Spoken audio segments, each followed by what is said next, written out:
बड़ों की इज्जत। अंजू आंखें बंद कर सोच रही थी कि क्या ज़माना आ गया है। आजकल के बच्चे बड़ों की इज्जत करना भूल गए हैं। हमारे ज़माने में हम बड़ों का कितना मान रखते थे। जब भी पापा ऑफिस से आते थे, हम भाई बहन में प्रतिद्वंदिता होती थी कि कौन पापा को पहले पानी देता है।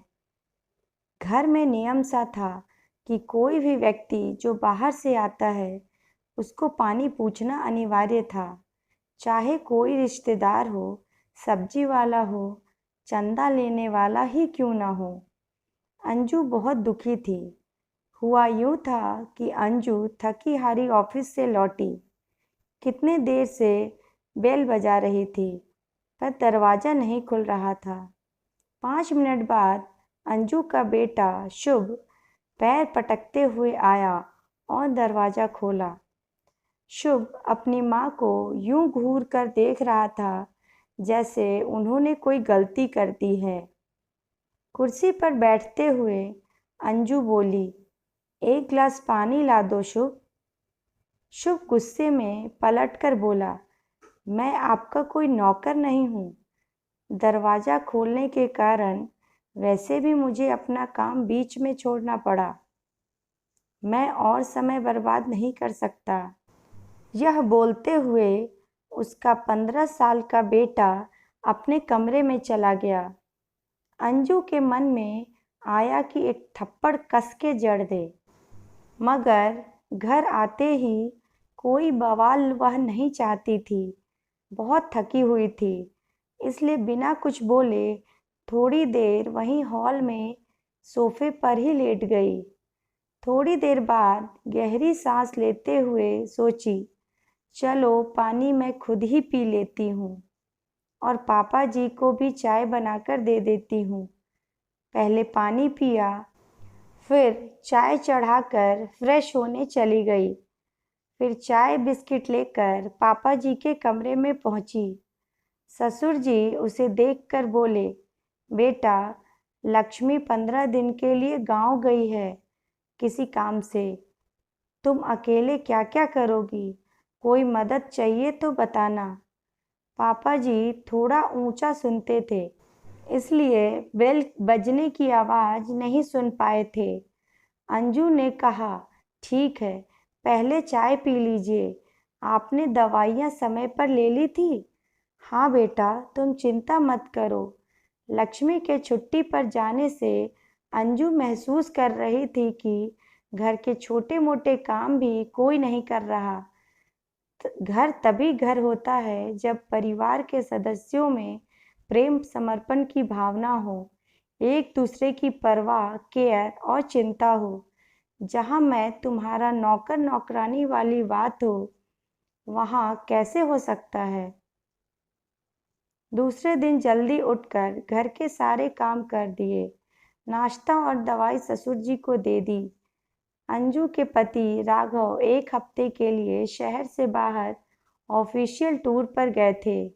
अंजू को ध्यान आया कि शुभ अभी तक कॉलेज नहीं गया। क्या कर रहा है? जाकर देखती है कि सारे कमरे में सामान फैला पड़ा है। कॉलेज के लिए देर नहीं हो रही क्या? मम्मा, असाइनमेंट कॉपी नहीं मिल रही है। आज कॉलेज में सबमिट करना है। प्लीज़ ढूंढ दो ना।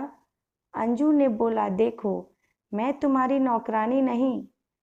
फिर प्यार से बेटे को गले लगाते हुए बोली, मैं तुम्हारी मम्मा हूँ और तुमसे बहुत प्यार करती हूँ। तुम्हें परेशान नहीं देख सकती, इसलिए चलो मिलकर ढूंढते हैं।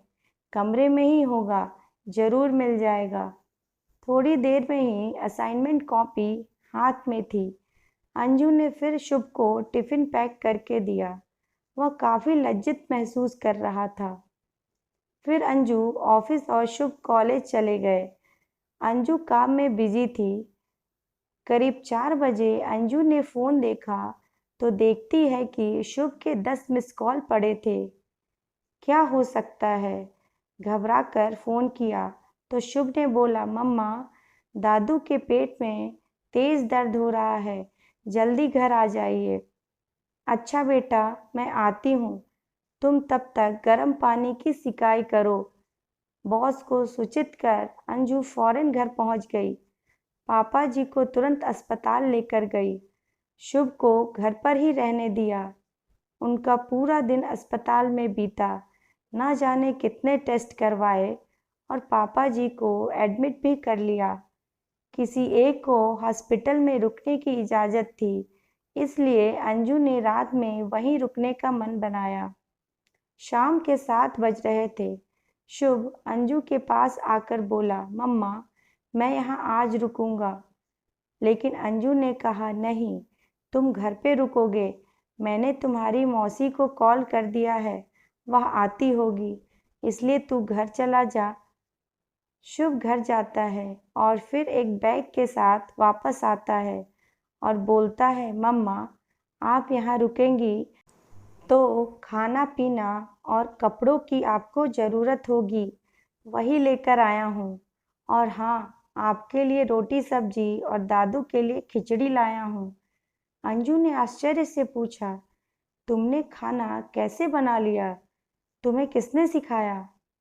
शुभ मुस्कुराते हुए बोला, क्या मम्मा, आजकल यूट्यूब है ना, हर समय उपलब्ध है, वहीं से सीखा।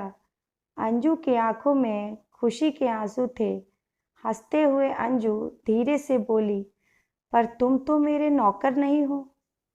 शुभ ने बोला, हाँ, मैं आपका नौकर नहीं, मैं आपका जिम्मेदार बेटा हूँ। अंजू ने शुभ को गले से लगा लिया। कहानी पसंद आई हो तो please like, share and subscribe. Thank you.